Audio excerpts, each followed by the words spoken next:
Welcome everyone to part 2 of CoogsTalk Final Four edition. I'm your host Sean Paul, here with Andrew, here with Elisha, and now we're moving on to the women's side of things. And well, the women can't ball hard as the men. And we got two juicy Final Four matchups: UCLA versus UConn and South Carolina versus Texas. So let's get these analysis going on. So first up, UCLA versus UConn, a number 1 seed versus a number 2 seed. Although, to be frank, UConn has been playing like a number 1 seed over these past few days.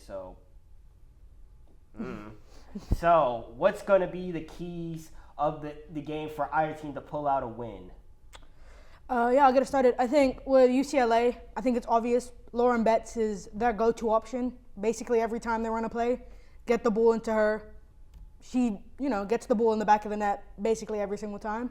So I think their last game against LSU showed that even if Lauren Betts isn't there, they do have the shooters that can, do what they need to do. With Lauren Betts not playing like at all in the second quarter of that LSU game.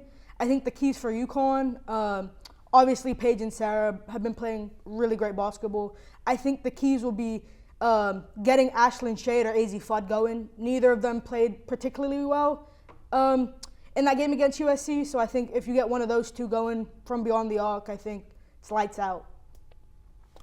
Honestly, I'm going with the experience here. UConn's been here before. Paige Bueckers has, tried to get back to this stage off of previous injuries. And, the matchup favorite, they have UConn favored at about 70% with a 7.5 spread. Even though they're the 2 seed in this matchup, but I think that, Paige Bueckers is going to take this game over. She had a monster game last week in the Elite Eight, and I think that continues to the Final Four. And I honestly think that even though UCLA has a 34-2 record and they're one of the best teams in the tournament, have the best record-wise, I think UConn takes them down. Both teams, UCLA is good at home. They're 15-1. UConn's 10-2 on the road. It's pretty even there.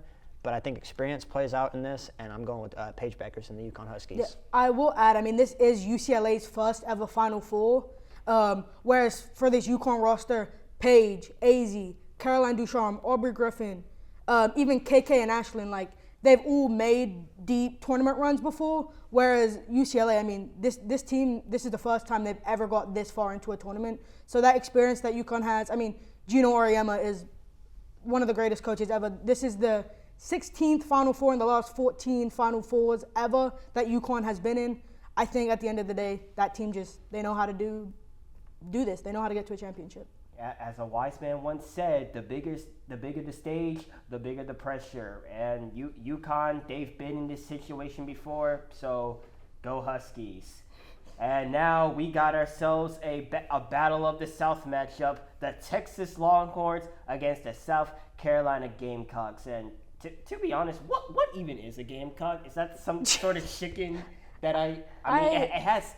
I think it's some sort of like rooster. Dragon to me, so I don't know. Yeah, it's some sort of rooster chicken or something. It doesn't look like a rooster to me.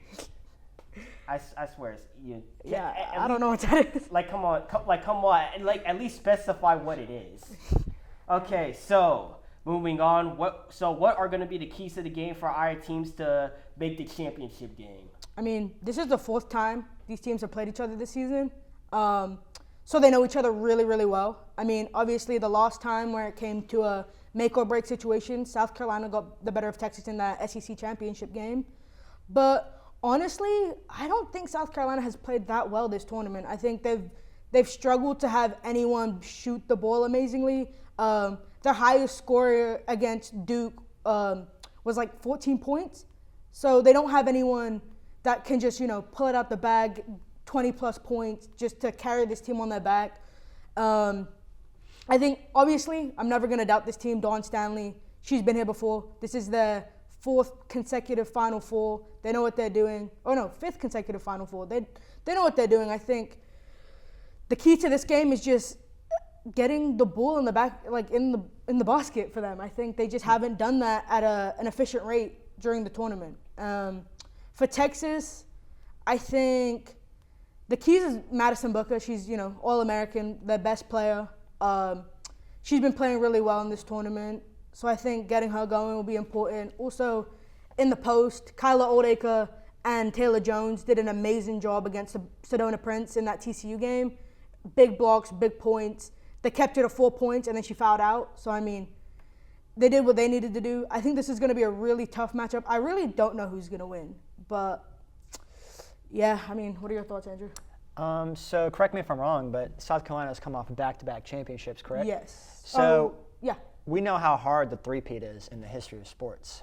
Very few teams have done it. We just saw the Chiefs try to do it in the NFL, and they did not succeed. And that's why I'm going with the underdog today. I'm going with Texas. And the reason I've got Texas, like you said, Madison Booker, All-American. They did struggle in their last matchup against South Carolina, losing by 19 points in the SEC championship. However, I think the tables turn here. Texas, while they don't have as much experience in the Final Four as South Carolina, I think this is where they make their break. I think they finally push past this blockade that they've been facing, and they go all the way to the national championship. Now, did they beat UConn in the national championship? I don't think so.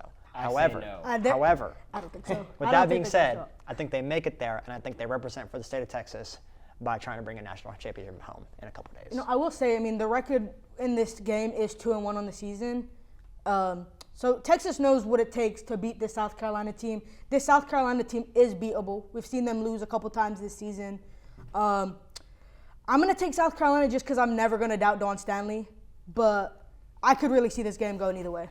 I mean, after they went undefeated last year, you know, all the way through the season and then all the way to the tournament, a perfect season for Dawn.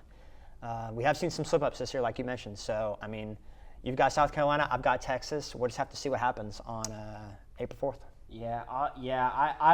I always love a good underdog story, but Dawn Staley, there's a reason why she is one of the greatest women's coaches of all time. So as much as I want Texas to get the win, despite South Carolina's struggles the past few weeks, I still have the Gamecocks going to the championship game.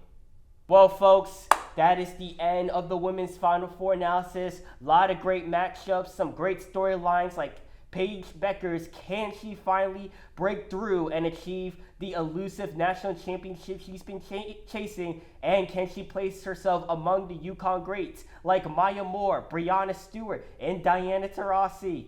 There's a lot to be played for on the weekend, so you'll just have to tune in and catch it. And once again, I'm your host, Sean Paul. I'm here with Andrew. And Elisha. And we will see you next time on CoogsTalk. And remember, whose house? Cougs' house. Go Cougs. Beat those Blues.